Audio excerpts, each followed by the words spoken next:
What is up, Deadly Saints Nation? I am Firestar Hart, of course, and well, I have a special guest for you guys tonight.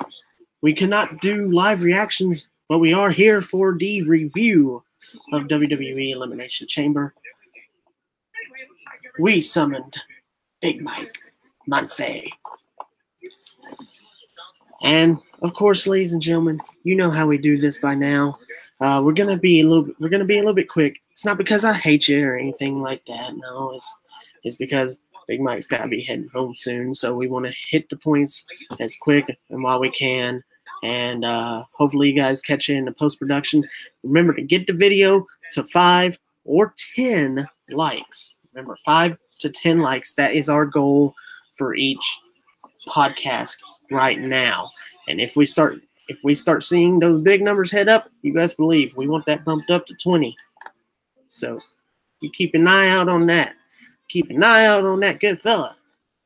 So that being said, we do have the usual rules that we go over. If you are new to the channel, of course, you can like the video, share it with your friends, help us build the channel even more, subscribe, comment, all that wonderful stuff. Be cordial, of course. Be cordial.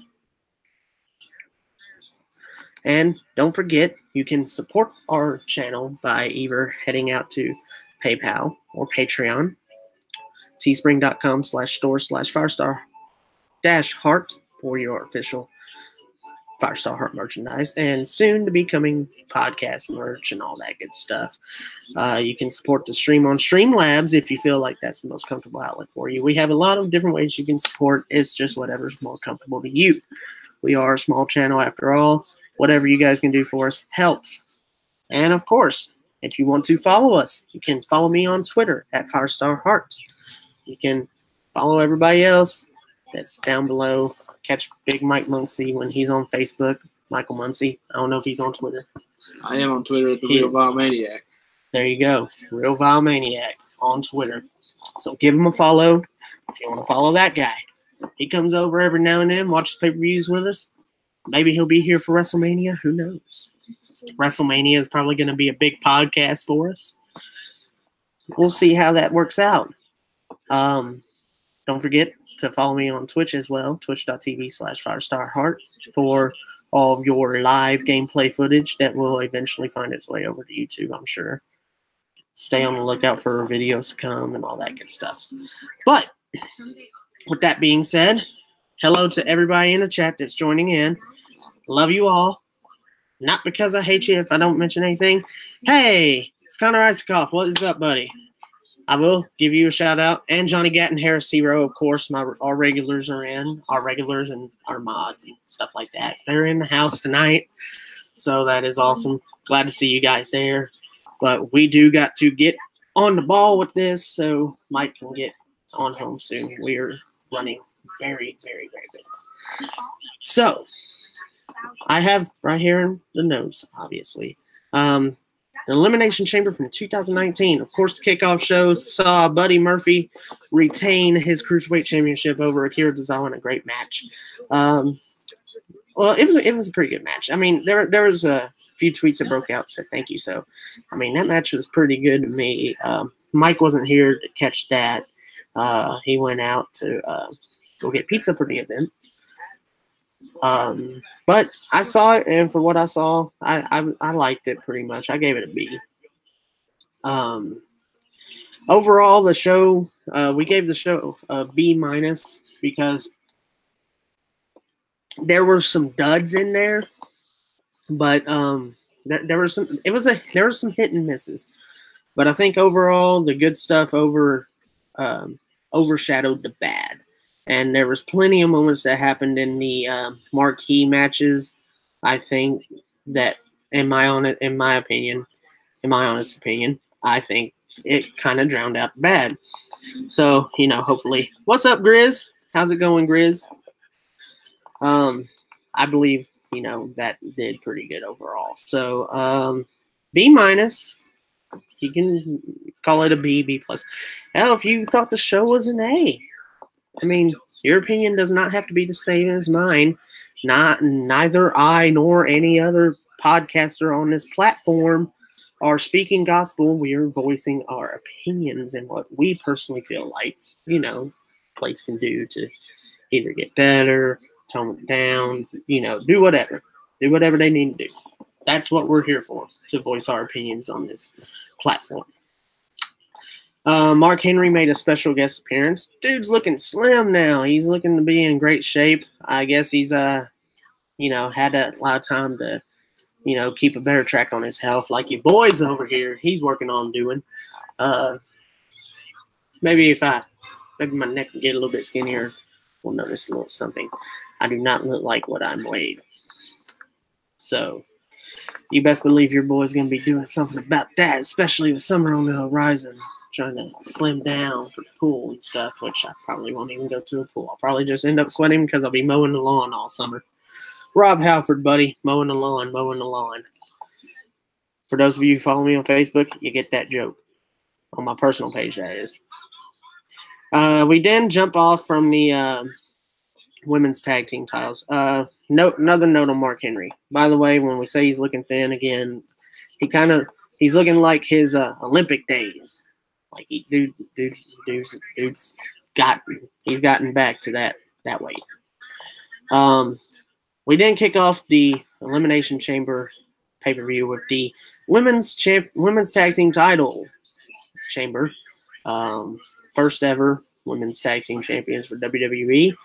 And Mike, what are your thoughts on that? Well, for starters, I saw the outcome coming from a mile away. I think we all did. There was no doubt in my mind that Sasha and Bayley would come out as the women's tag team champions. Although, at one point, it was kind of in the air as to whether or not it would be them or if it would be Fire and Desire. Yes. It came down to the two teams that started it off, which is ironic. WWE, that was WWE's first mistake, I think, with booking of this match, is that they kind of made it too predictable that, it was going to be one of the two teams. I feel bad for the Riot Squad all in the same breath because it seems like, they're fully established as a unit, team name and all. I mean, I get it. Bayley and Sasha are pretty much by now established as a team too. Mm-hmm. They got the Team Hell No treatment, all that good stuff. I suppose that's pretty good, but it's not really the problem that we have with this match. There weren't many problems to point out. For what it was actually a very great match. Very, very good. There was a couple of slips and botches in there, but it didn't really come from the wrestlers as much as it did from the official. So just a couple of slips in there, but overall, still a very strong match for your team. We had our mandatory bodies all over the place spot, dead bodies everywhere, as Jonathan Davis from Korn would say. Mm-hmm. And it was perfect pickings for Nia Jax and Tamina, who are known as the Samoan Slaughterhouse. They, came in and proceeded to lay waste to everybody. And the Iconics tried to hide from them, and that did not work. The Iconics were the ones that eliminated Naomi and Carmella. They were the first ones out. Then Nia Jax and Tamina eliminated the Iconics. Poor Billie Kay and Peyton Royce. They were getting whipped into that chamber. Dear Lord. It was a good at least 6 or 7 strikes. We're talking whoosh, whoosh, whoosh. Like, oh my God. I've never seen that in all the chamber matches there's been, ever. Santina. What is up, Faithful Baller? But yeah, that was what happened in that match. The next elimination occurred by Nia Jax and Tamina as well. They eliminated the Riot Squad. Like I said, they can't catch a break. And then everybody finally gained up, and everybody that was left finally gained up on Nia Jax and Tamina to eliminate them. So they were eliminated by the other two teams. Bayley and Sasha Banks managed to pull through in the end, lastly eliminating Mandy Rose and Sonya Deville when Sasha Banks used her foot, I believe it was, to successfully complete that cross in the bank statement. Made Sonya Deville tap out, so that was a good way there. And the SmackDown Tag Team Championship match, surprisingly, was also a good match. But I'm surprised at the outcome. News broke out earlier this week, of course. You guys may have heard about Jimmy Uso getting arrested for trying to square up with a cop after he pulled Naomi and him over for driving on the wrong side of a one-way road. Insert Scott Steiner one-way road story here. Yeah, exactly. Big Mike, see that Danny's over there? There's only one way to get there. Go down this one-way road.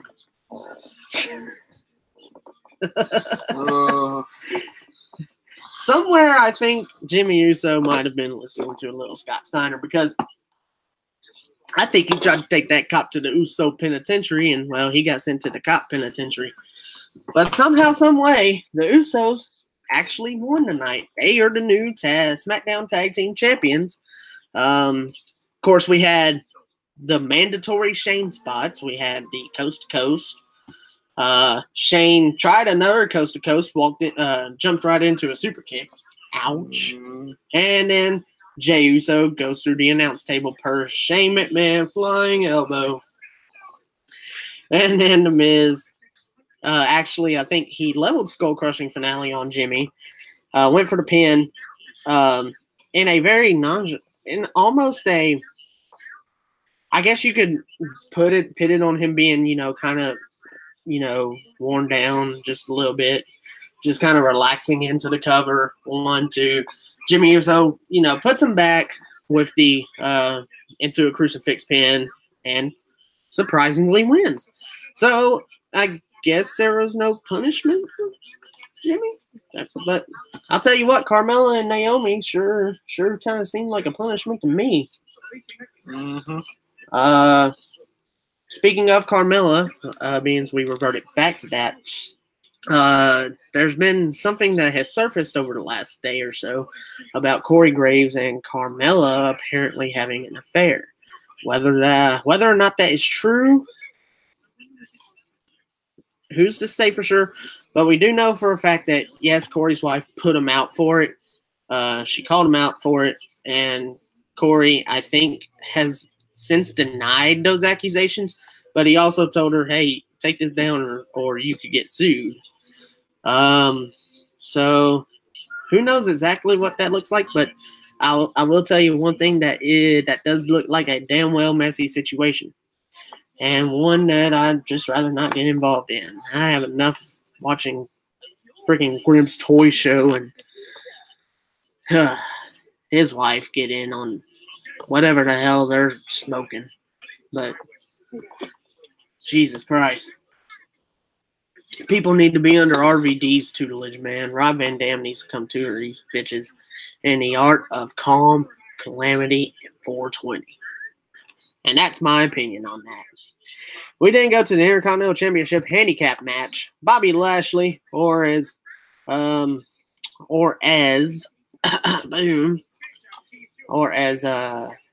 William Regal would say, Booby Lashley, and Lio Rush versus Finn Balor.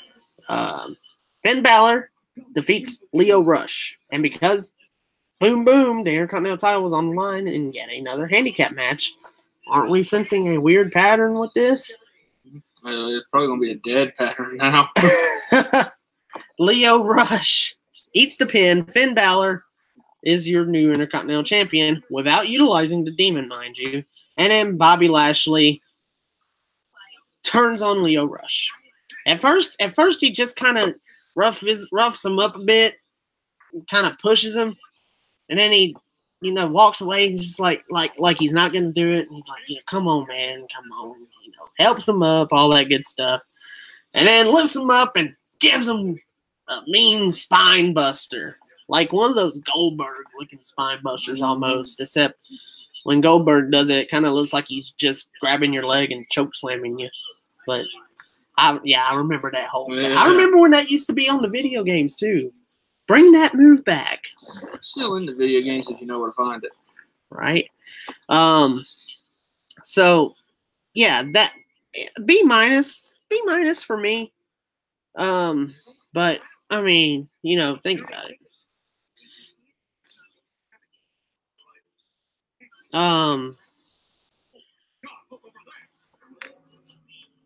I will say this. Maybe Lio Rush could be in line for a potential cruiserweight title shot in the future. Maybe that's why they're, gonna just do away with him. Maybe that, I don't know. They might not even do away with him on Raw. Who knows? Maybe not. But maybe they did away with him being Bobby Lashley's manager so he could have a more prominent wrestling role and possibly get back on 205 Live more to get into the cruiserweight title picture. That is possibly what I'm thinking.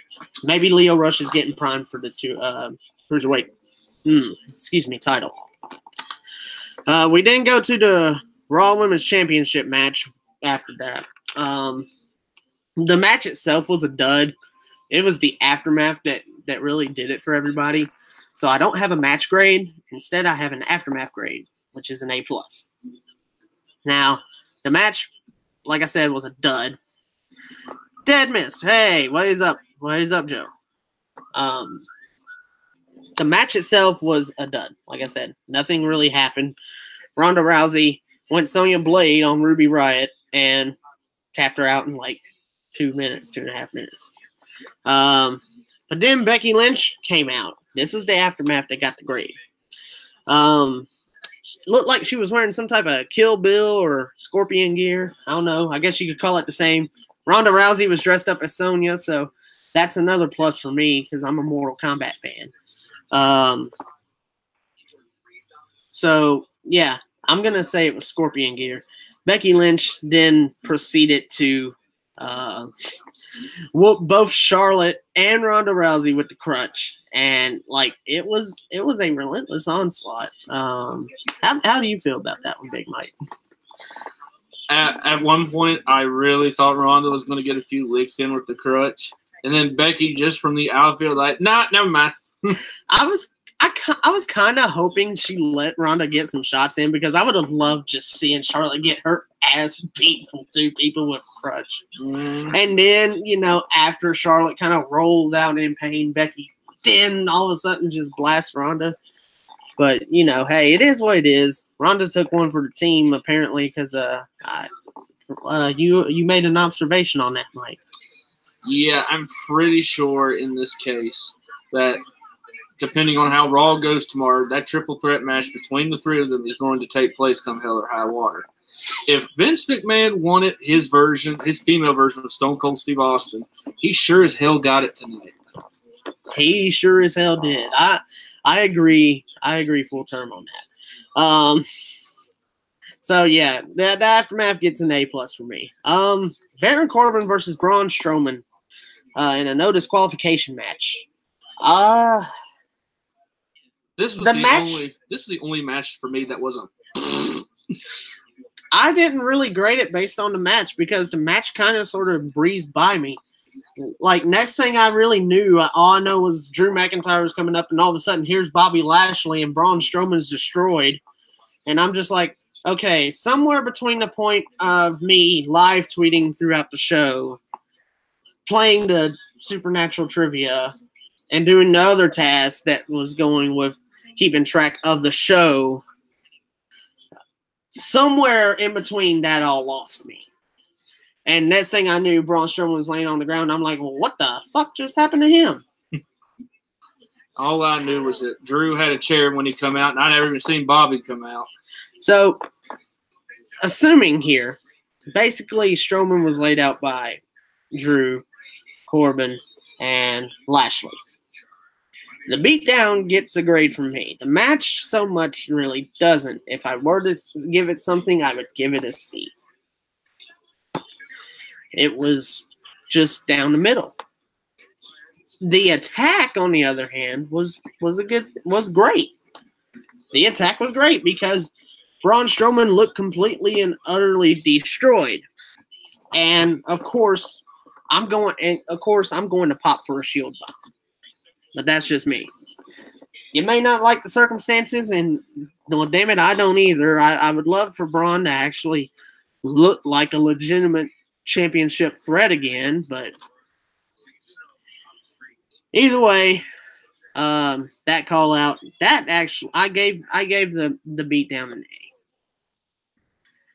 You can have your differences of opinion, but the important thing is that the match grade did not get a high grade from me.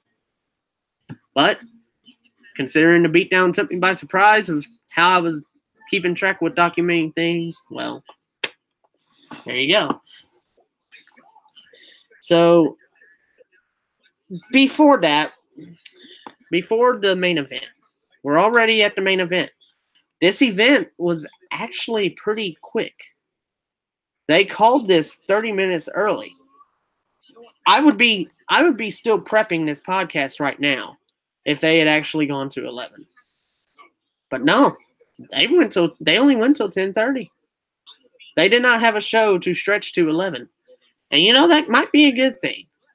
It kind of felt refreshing. Felt like I had 30 minutes to do something else before having to come on here and say something. And look at it. We're here now. We're here early. We're going to be out of here in like 5 more minutes. But before the Elimination Chamber match for the WWE Championship, they decided to have a little troll moment with Lacey Evans. Nothing happens. She just comes out, struts her way back. Okay. I guess we were just getting everybody, else. I guess we were just trying to get a couple extra minutes to get everybody else into gorilla position. It reminded me of what they used to do with Sunny back before the Attitude Era. She would come out, pander to the crowd, and leave. I don't know. This is just a bad rehash of the same old. Yeah. New era, same old shit. But, I don't know. I still don't know how I feel about Lacey Evans yet. I don't think she's a bad wrestler, but I did not think she was primed for the main roster when she got called up. I think WWE just threw her in with the spurt with everybody else for the big call-ups, for the big set of call-ups, and I think they just did that to shake things up. The only ones I have seen that have tried to break out, and well, EC3, I guess, kind of, sort of, is doing that. He's in his program with Dean Ambrose right now. I guess it's a program. I don't know. I'm not sure. EC3 is doing something, so I'm going to go out on a limb and assume that maybe he's doing something right. But the ones I've seen so far that have even got to put up an effort have been Nikki Cross and Heavy Machinery. And there's one that hasn't just been seen at all. Lars Sullivan's just completely off the radar. EC3, he got the EC1 and EC2 treatment. Pretty much. Where's EC1 and EC2? There's a photo surfacing about who EC1 and EC2 are. It's quite hilarious, actually. There's actually a photo of like two different era John Cena's that was like EC1, EC3, and then all of a sudden there's EC3. There was another one too, I think. Yeah, it was Braun Strowman, Drake Maverick, who many of you may have known as Rockstar Spud, and EC3. Braun Strowman had the EC1, Drake had the EC2, and EC3 had the EC3 shirt. It was hilarious. But I knew once that line came out, it was going to be turned into a meme. And damn it, even the WWE superstars, I think, have joined in on a meme. Those T-shirts looked pretty legit. But who knows? That's probably just an equivalent of Kevin Nash. Seems legit. Might be. Who knows? Give us the owl picture again, right? Mm-hmm. So we get to the WWE Elimination Chamber match for the title. And, dude, I have to say, Kofi Kingston stole the show tonight. Tonight was Kofi Kingston's night. This should have been Kofi Kingston's night fully. This should have been his full night. This should have been his crowning moment, his crowning achievement. Kofi Kingston should be WWE champion right now. It is a travesty that after 11 years, that man still is not champion. Give that man his WrestleMania moment. Give him the WWE title at WrestleMania. Because now more than ever, I believe that is what the fans truly want for that belt. I know for damn sure that's what I want. I want Kofi to have his moment in the sun.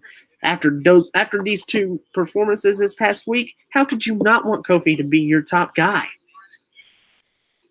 And before I went live, I heard something from someone on Twitter. I believe it's Wiretap804 was his Twitter handle. I want to thank Dead Miss for pointing this out in the chat to me. Apparently, the rumor has it that Kofi Kingston was actually going to win tonight until Daniel Bryan pulled the "I'm interested in signing an AEW card." And all of a sudden, Daniel Bryan's still WWE champion. So if that's true, then WWE essentially screwed up. They essentially screwed up. But I get you don't want to lose Daniel Bryan. I get that.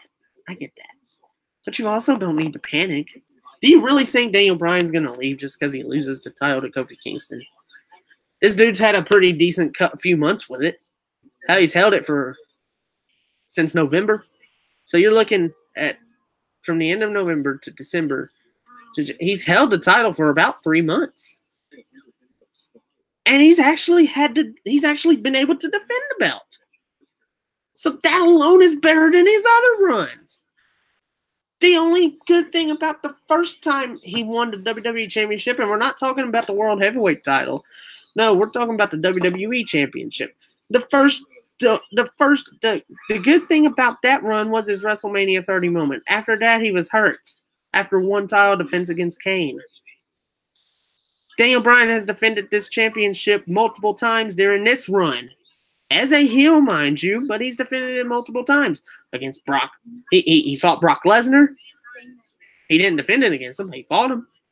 Great match. He was obliterated in the beginning. Came back, though, and made it look like he was going to win. He's defended it against AJ Styles. He's defended it against a couple other superstars. He got more title defenses out of this run than he did his WrestleMania 30 run. Yeah. His WrestleMania 30 moment was his crowning moment of that WWE Championship run. So Daniel Bryan had a good enough run to drop it, even if it was only for a couple of weeks here to go. That's all I'm saying. So Daniel Bryan will probably walk into WrestleMania with that belt. So Kofi Kingston, I'm rooting for you, buddy. I hope you get into that match. I hope you get a WWE Championship shot at WrestleMania, and I hope you win. And if not, well, I don't know. If they were so concerned about that AEW card, wouldn't they have done the same thing with Randy Orton? Because he's tried to play that card too. We both know that. Randy Orton is a man that can do whatever he wants. And he's already done it all in WWE anyway. Mm-hmm. I'm sure he just wants to go somewhere else just to do something. And then, come back and finish up with WWE because he's WWE blood. I mean, if you think about it, there's only one accolade, well, two accolades that Randy Orton does not have to his name. He does not have the Andre the Giant Memorial Battle Royal accolade, which anybody and their mother could get that. And King of the Ring. Yes. Which who knows if they will ever do King of the Ring again. Well, that is true. That is true. Randy Orton pretty much does have it all. If you don't count those two accolades, he's got it all. Money in the Bank, Royal Rumble, Main Event at WrestleMania. How many times? Won every championship that there is for a man to win. That is true. The only title he was never eligible to win was the Cruiserweight title, as far as I know. Yeah, he never held that, and it was pretty much defunct throughout his whole career until he brought it back. Randy Orton's always been a heavyweight, or light heavyweight in terms. Yeah, yeah, I'm sorry Strowman lost. That was a pretty sad moment as well. Like they remember when Braun Strowman used to be a legitimate like championship contender threat. Now he doesn't really look like much of anything. I'm afraid my fear is that they're trying to water him down, is that they're trying to bring him down so much as a babyface that they have to turn him heel to make him a monster again. I don't think people want to boo Strowman because they just like seeing him kick ass. They like seeing him destroy people, run people over, and all the usual Strowman spots. People like to pop for that. So I don't know if they want to see Strowman as a heel. And my fear with their booking of Braun Strowman right now is that they're doing that so they can just turn him heel again. And then all of a sudden, boom, he's a monster again. But I don't know what to think about that. We're going to move on and get the rest of this show out. Samoa Joe was the first elimination in the match, being eliminated by AJ Styles in a phenomenal forearm. Jeff Hardy then hit a swanton bomb from the top of the pod onto AJ Styles, who was wrapped on the top of the turnbuckle. And Jeff Hardy then ran into a running high knee from Daniel Bryan, Bukagi, or whatever you want to call it. I like calling it Bukagi knee. I just like market for that. Jeff Hardy was eliminated by Daniel Bryan. That was your second elimination. Randy Orton stopped a phenomenal forearm and turned it into an RKO. That was pretty cool. So Randy Orton got his elimination in. AJ Styles was eliminated. It was pretty much like Daniel Bryan eliminated two people in the match. And it was, Jeff Hardy and lastly Kofi. Kofi got his redemption on Randy Orton, managing to eliminate Randy after a Trouble in Paradise.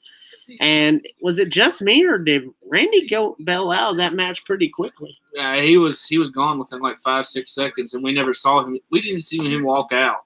He just rolled out, and that was it. Yeah, he came in for an RKO spot onto AJ. I think there could possibly be an AJ versus Orton match, possibly, but who knows? Who knows what they're doing? Mustafa Ali might be back in time for WrestleMania too. So, hell, he might even make it back in time for Fastlane. So we'll see what goes on there. But Kofi Kingston, man, throughout the night, he just stuck it through, man. He was doing so damn well. And it was like I was saying, Kofi Kingston should be your WWE champion. I'm not mad. I'm kind of mad Daniel Bryan retained the belt, but I think I'm more mad that it didn't happen through some type of, thing, through some type of circumstance. I think I'm more disappointed than I am mad. I'm not disappointed in Daniel Bryan. I'm disappointed in the booking of how that match come to its end. Yeah, because they had you thinking something might happen that screwed Kofi. But here's what I'll say about this. It was nice to see Kofi get his little bow, get his moment to bow, and I think that's exactly what they were doing. My fear is that this might be Kofi's last WrestleMania. There have been rumors that the New Day are getting ready to split because Kofi is ready to take that final walk. And I really don't want to see that. I really don't. But does that mean that Xavier Woods and Big E will split? Or does that just mean Kofi will all go their separate ways? They will all go their separate ways. Yes. From what I understand, if Kofi walks, that's the way it's going to be. So you think Kofi's about ready to retire? That's my fear, is he's getting ready to retire. Because there's been just so much. Kofi's had a lot of, I guess, push, you might say. And the last time he got a push this good, they were getting ready to fire him. That was after his little incident with Orton the first time. Right. And they were going to fire him for that. That's the sad part. But they didn't do it. Instead, they sent him to mid-card hell. Oh, Lord knows he's been there for a while now. Good long while. Mm-hmm. Years even. But he shined. He had continued to shine in every aspect that they've given him. And he shined in this match. Kofi Kingston was an Iron Man. Kofi Kingston is the Iron Man this year. Mm-hmm. Kofi even did something I didn't think Kofi could do. I didn't think Kofi could be a heel. But when he joined New Day, he became the perfect heel. Kofi can even be a heel. And then, of course, they became so well liked as a heel unit that they turned back to being babyface, and they were pretty much just doing the same shtick, but on the heels. Because why? Because it had time to organically get over with the crowd. Because Kofi, Xavier, and Big E all have that natural raw talent to do it. Exactly. Why haven't any of these men held singles belts? Well, Kofi, I get it. He's held singles gold. So has Big E. Xavier Woods hasn't. And Big E and Kofi, it's been years since they've held singles gold. So why? There's no explanation. There's no explanation. Kofi deserves to be WWE champion. Give Xavier Woods a run with the U.S. title. And hell, if you're starting to open up the brands again, give Big E the Intercontinental or the Universal title. You know, just do something. The New Day could be that faction that has all the gold. They could be. But and it's not like they've never done it before. Exactly. I mean, if you want the prime example of a WWE faction that held all the gold at once, look no further than Evolution. Exactly. Evolution held the world title, the Intercontinental title, and the tag titles all at the same time. Mm-hmm. It is doable. And if you want to talk about each man physically holding on to a piece of hardware, you can even look at the Shield technically. Yeah, because tag team titles are 2 belts, so you have one man each holding on to a tag belt. And then you had Dean Ambrose, who was United States champion, so that was another man holding on to a belt. Now, in technical terms, yes, they were holding all the gold. Were they literally holding all the gold? No. In hardware terms, each man had a strap to wear. 1 tag title per man on the team, and then you had Dean Ambrose with the U.S. title. I'll give you one more example. One more, if you're not sold yet. The cabinet, JBL's cabinet. JBL held the WWE title.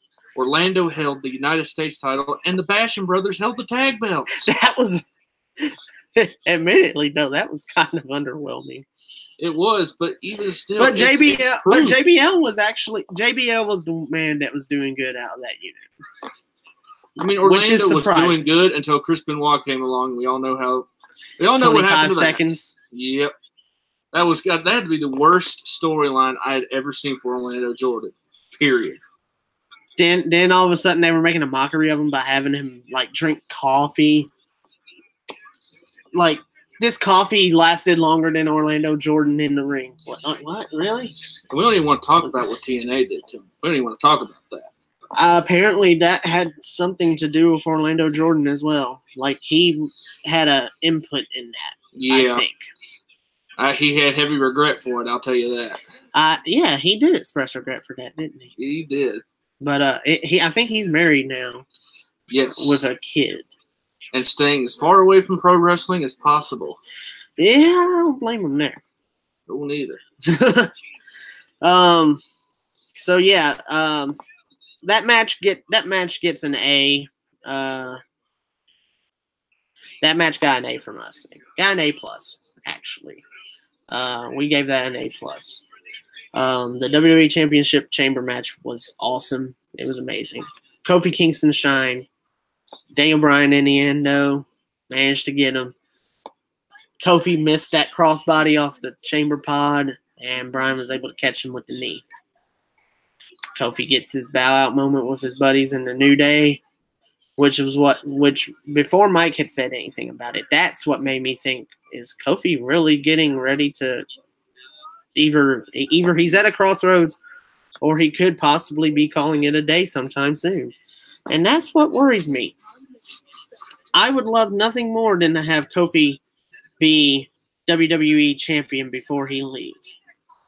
He deserves it. He really does.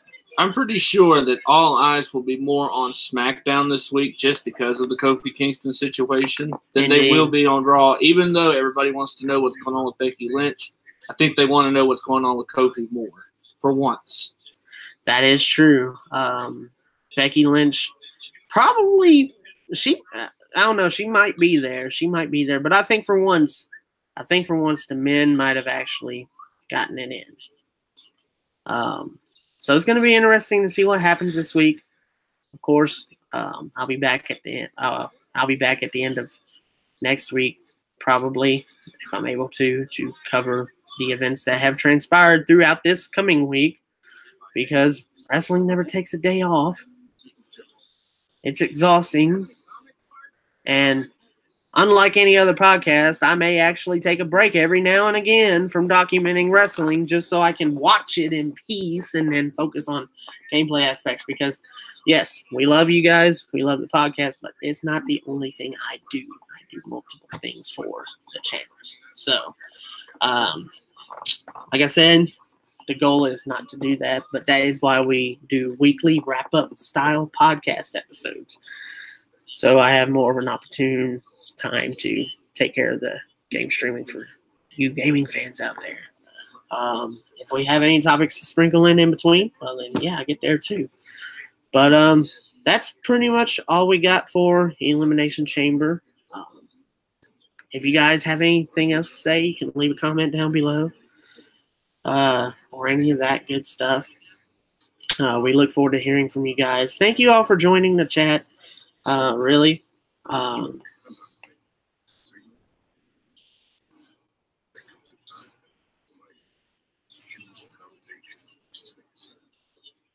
Yeah. Johnny thought it was good. And you know, it's amazing. Like, it's just amazing how Kofi Kingston has been around for so long, and he still hasn't really gotten his due.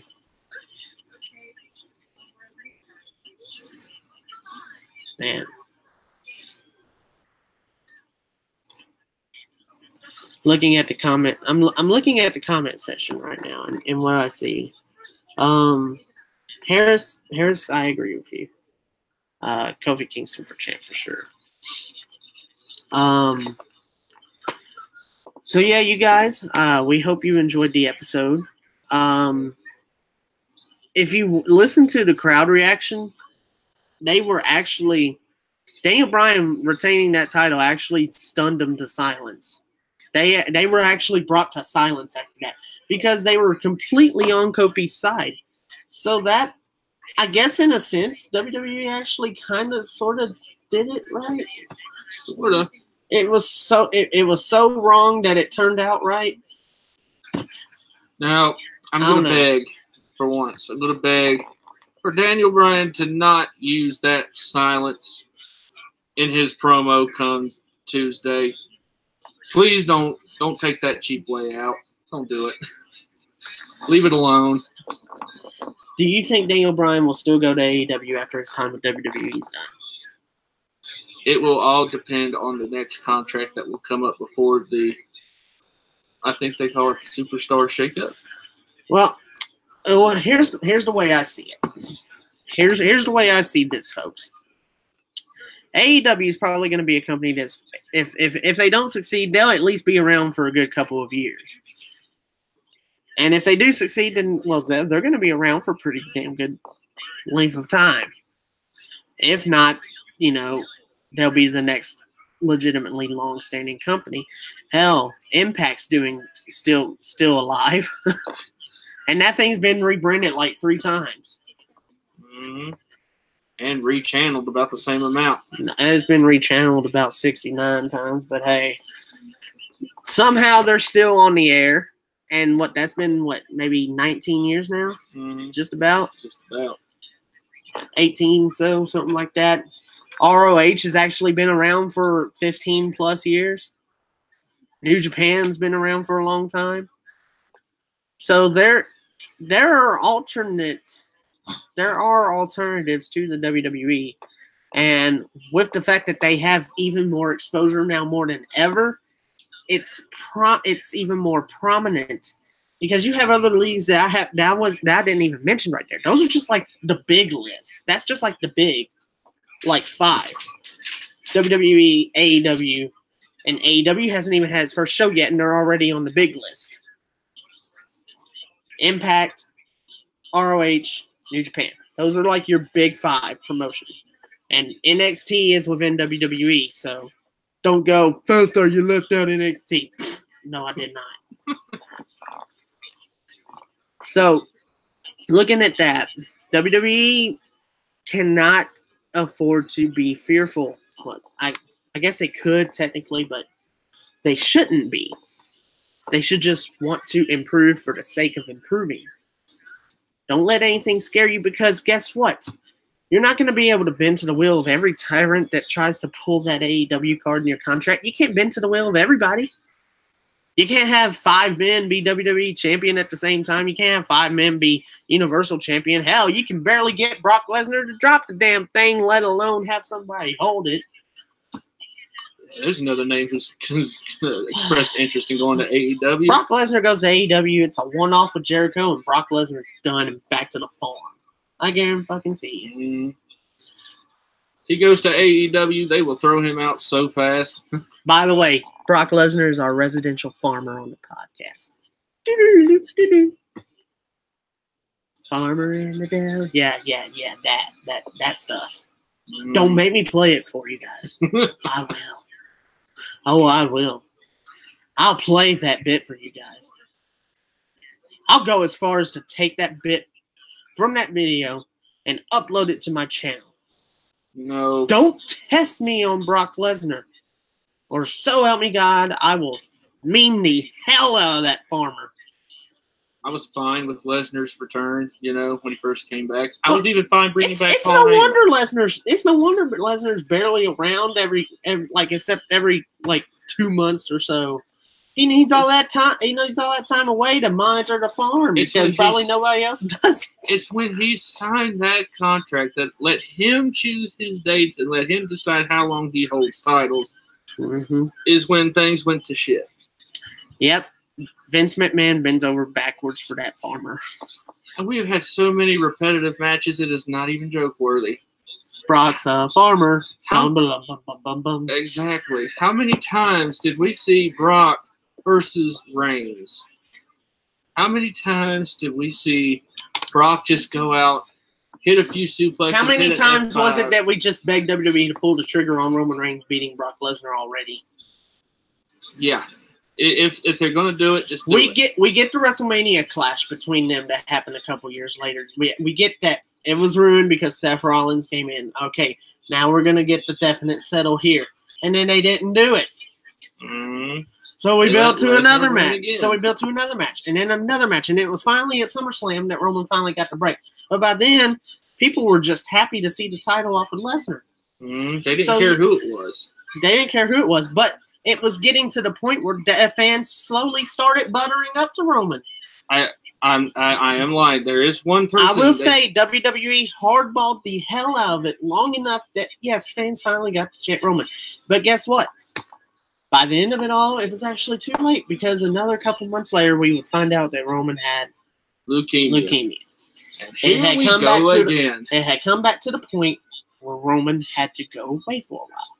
And now, when he comes back, I guarantee you there is not going to be a soul in that building that is going to want to boo that man.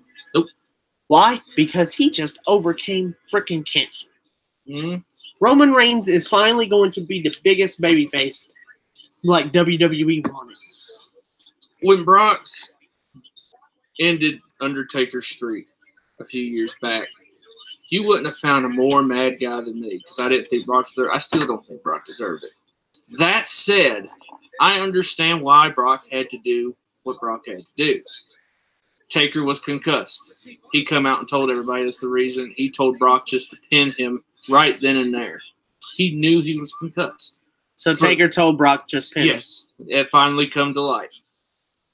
I forgave Brock for that. I let that go. So when did it finally come to light that Taker knew he was concussed and told Brock? 2 years later. 2 years later. 2 years to the almost day later. Taker finally revealed it. Yep. It was Taker himself that revealed it. Taker was tired of everybody saying that Taker had no idea that he was going to get beat. Taker was not supposed to be beat, but when he got hit with that concussion, he was given two options: win the match, match quick, or make Lesnar look weak, or just go ahead and give Lesnar the strong title. Which is why when Heyman come into the ring gasping, that was a legitimate look on his face. He had no idea. He had no idea that Taker told Brock in the ring to just go ahead and end it. Exactly. He had no idea. So when he got in the ring, that was a legitimate look from Paul Heyman, as real as you're going to get. As real as everybody else in the audience as well. So all right. So here's the question I draw from that. So if Undertaker was going to win, why didn't he just go, okay, we need to just get this over with quickly? Because Brock hit him with that move that gave him the concussion. And when that happened, all he could think about was, do I make Brock look weak, or do I let Brock in the streak here and now and me just go on to other WrestleManias and make myself look better later on down the road? He took the high road, in my opinion. That was the higher road. Unfortunately, the WrestleManias that followed just didn't turn out too much better for The Undertaker, and thus he realized, well, damn, I'm just too old for this. And I felt the same way. Because news has apparently broken out that Undertaker is now officially retired from in-ring competition. That is the rumor right now. It's not 100% confirmed. Whether it is true or not remains to be seen. There's another rumor that he's been signed to AEW. But for those of you who want to follow Mr. Mark Calloway, a.k.a. The Undertaker, you can hit him up on Twitter at Undertaker. But when Roman Reigns beat The Undertaker at WrestleMania a couple years later down the road, again, there was no bigger person pissed off than me, because I didn't understand why Reigns deserved it. This is also true.